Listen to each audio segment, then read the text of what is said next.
Hello students, welcome back to our YouTube channel Virat education academy. और आज के इस वीडियो में हम आपके साथ डिस्कस करेंगे कक्षा 12th के सोशोलॉजी यानी समाजशास्त्र के पहली बुक जो है इंडियन सोसाइटी भारतीय समाज, उसका चैप्टर नंबर 6 सांस्कृतिक विविधता की चुनौतियाँ यानी the challenges of cultural diversity. तो इस चैप्टर की पूरी समरी आपके साथ जो है इस वीडियो में हम आपके साथ डिस्कस करेंगे।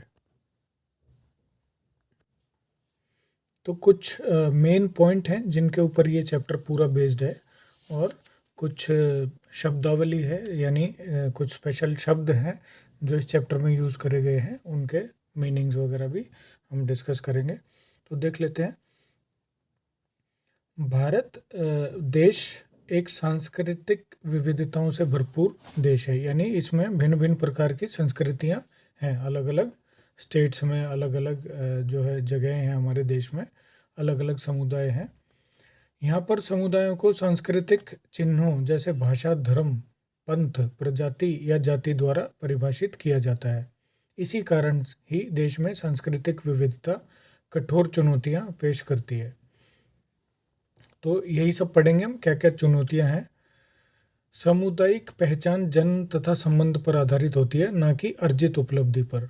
यानी कि समुदाय, किस समुदाय से कोई व्यक्ति जो है ताल्लुक़ रखता है, बिलोंग करता है, यह किस पर डिपेंड करेगा? उसके जन्म से, उसकी किसी अर्जित उपलब्धि से ये डिपेंड नहीं करेगा।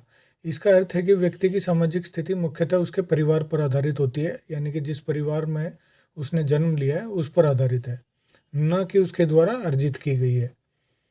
हर एक व्यक्ति में अपने समुदाय के प्रति एक भावना अर्थात सामुदायिक भावना होती है। तो यह विचार उसके जन्म लेते ही के साथ उसके अंदर आने शुरू हो जाते हैं। जैसे जैसे बड़ा होता है तो वो अपने समुदाय के प्रति एक विचार उसके मन में बैठ जाते हैं, तथा वह सामुदायिक भावना सर्वव्यापक होती है, यानी कि उस समुदाय के लगभग हर व्यक्ति में वही सेम भावना मिलेगी। हर एक व्यक्ति अपनी सामुदायिक पहचान तथा सामुदायिक भावना के साथ गहरे रूप से जुड़ा हुआ होता है। राष्ट्र एक प्रकार का बड़े स्तर का समुदाय होता है, यानी कि जैसे हमारा देश है वो भी एक तरह से ओवरऑल एक समुदाय ही है, जो कई समुदायों, छोटे छोटे समुदायों से मिलकर बना हुआ है। राष्ट्र के सदस्य एक ही राजनीतिक सामूहिकता का हिस्सा बनने की इच्छा रखते हैं। राजनीतिक एकता की यह इच्छा स्वयं को एक राज्य बनाने की आकांक्षा के रूप में अभिव्यक्त करती है। राज्य एक ऐसा अमूर्त सत्य है जिसका अपना ही एक भौगोलिक क्षेत्र होता है, अपनी प्रभुसत्ता होती है। जैसे भारत में आप देखेंगे कि सारे राज्यों की अपनी एक भौगोलिक क्षेत्र है, यानी उनकी सीमाएं हैं, और अपनी अलग अलग स्टेट है यानी पावर है। अपनी ही जनसंख्या होती है तथा प्रशासन चलाने के लिए अपनी अलग सरकार होती है। तो इन चारों तत्वों में से किसी एक के न होने की स्थिति में राष्ट्र स्थापित नहीं हो पाएगा। इस प्रकार राष्ट्र तथा राज्य दो अलग अलग संकल्प हैं। तो भारतवर्ष में आप देखो, राष्ट्र यानी राज्यों, विभिन्न राज्यों से मिलकर जो बना हुआ देश है वो राष्ट्र हो गया, और अलग अलग राज्य, तो ये दो अलग अलग संकल्प हो गए। इन सबको चलाने के लिए सारा सिस्टम अलग अलग है। भारत एक ऐसा राष्ट्र राज्य है जहाँ पर सांस्कृतिक विविधता मौजूद है, यानी अलग अलग संस्कृतियाँ यहाँ मौजूद हैं। यहाँ 1632 अलग अलग भाषाएं हैं, कई प्रकार के धर्म हैं, बहुसंख्यक व अल्पसंख्यक लोग रहते हैं। अलग अलग धर्मों के मौजूद होने के कारण भारत को धर्मनिरपेक्ष राज्य घोषित किया हुआ है। भारत में क्षेत्रवाद भारत की भाषाओं, संस्कृतियों, जनजातियों तथा धर्मों की विविधता के कारण पाया जाता है। तो यहाँ क्षेत्रवाद क्यों है? क्योंकि हर क्षेत्र में अलग अलग संस्कृति, भाषाएं, जनजातियां हैं, इसीलिए।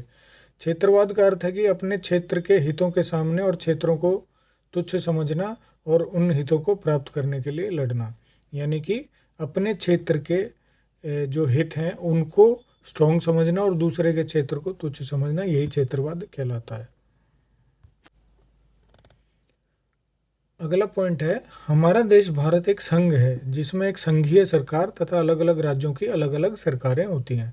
संघ है यानी कि अलग अलग जो राज्य हैं उनकी अलग अलग सरकारें हैं और कुल मिलाकर उन राज्यों को मिलाकर एक राष्ट्र है जिसकी एक अलग सरकार है। संविधान ने संघीय सरकार यानी केंद्रीय सरकार तथा राज्य सरकारों के बीच शक्तियों तथा वित्तीय साधनों का साफ तौर पर बंटवारा किया गया है।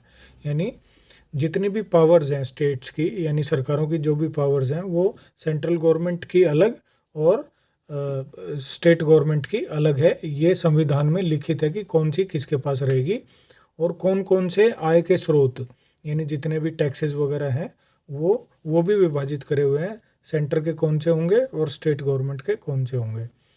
धर्मनिरपेक्षता का अर्थ है किसी विशेष धर्म को न मानकर सभी धर्मों को समान महत्व देना। धर्मनिरपेक्षता का क्या मतलब है? सभी धर्मों की समान वैल्यू, यानी हमारे देश में कोई भी व्यक्ति किसी भी धर्म में को मान सकता है, उसको फॉलो कर सकता है, किसी भी धर्म में शादी कर सकता है।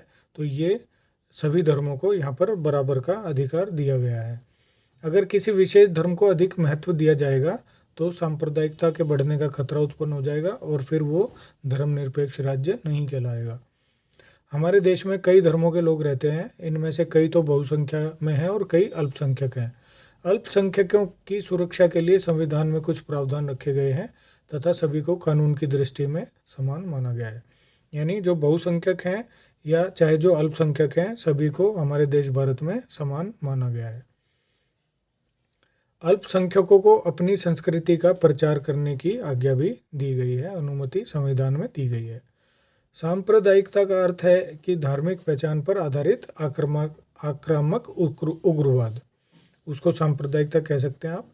उग्रवाद अपने आप में एक ऐसी अभिवृत्ति है जो अपने समूह को ही वैध या श्रेष्ठ समूह मानती है।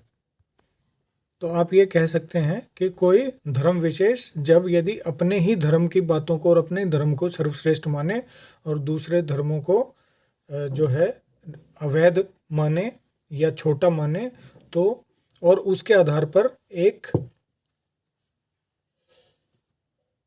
उग्रवाद फैलाए, तो उसको हम क्या कहते हैं? सांप्रदायिकता। तो यह एक आक्रामक राजनीति विचारधारा है जो धर्म से जुड़ी होती है।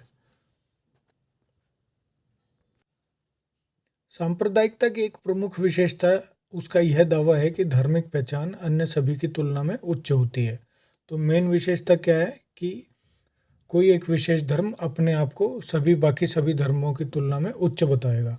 चाहे वह व्यक्ति अमीर हो या गरीब हो, निर्धन हो, किसी भी व्यवसाय, जाति या राजनीतिक विश्वास का हो, धर्म ही सब कुछ होता है, उसी के आधार पर उसकी पहचान है। तो ये एक सांप्रदायिकता की प्रमुख विशेषता है। नागरिक समाज उस व्यापक कार्य क्षेत्र को कहते हैं जो पारिवारिक क्षेत्र से दूर होता है परंतु राज्य और बाजार दोनों क्षेत्रों से बाहर होता है।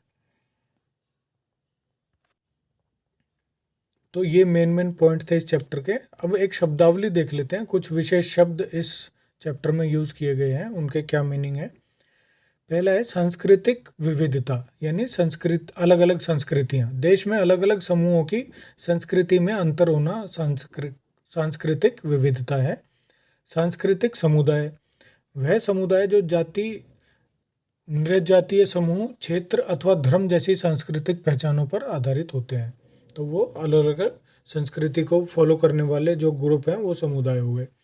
नागरिक समाज, वह व्यापक कार्य क्षेत्र जो परिवार के निजी क्षेत्र से परे होता है परंतु राज्य और बाजार दोनों क्षेत्र से बाहर होता है। सांप्रदायिकता, धार्मिक पहचान पर आधारित आक्रामक उग्रवाद। अल्पसंख्यक, वह समुदाय जो राष्ट्र में कम संख्या में होता है, मतलब किसी एक एरिया में या किसी एक देश में जो जिस जाति या धर्म के जो सबसे कम लोग हैं तो वो अल्पसंख्यक हो गए। बहुसंख्यक, वह समुदाय जो राष्ट्र में अधिक संख्या में होते हैं। संघवाद, वह प्रक्रिया जिसमें कई छोटे छोटे राज्य इकट्ठे मिलकर एक बड़े संघ का निर्माण करते हैं, तो वह संघवाद हो गया। राष्ट्र, एक प्रकार का बड़े स्तर का समुदाय जो कई समुदायों से मिलकर बना हुआ है, वो एक समुदाय कहलाता है या राष्ट्र कहलाता है। प्रदत्त पहचान,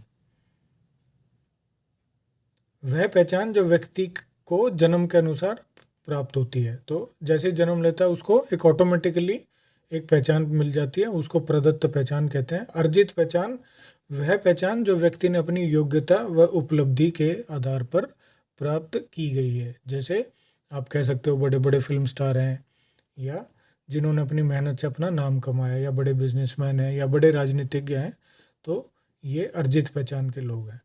तो स्टूडेंट्स, ये मेन पॉइंट्स और कुछ शब्द हमने डिस्कस कर लिए हैं। अगली वीडियो में हम जो है इसके क्वेश्चन आंसर भी डिस्कस आपके साथ करेंगे। तो इस वीडियो को सब्सक्राइब, लाइक एंड शेयर ज़रूर कीजिए। बेल आइकन भी ज़रूर दबाइए ताकि नेक्स्ट जो भी वीडियोज़ हैं आपके, उनकी नोटिफिकेशन आपको मिल जाए। धन्यवाद।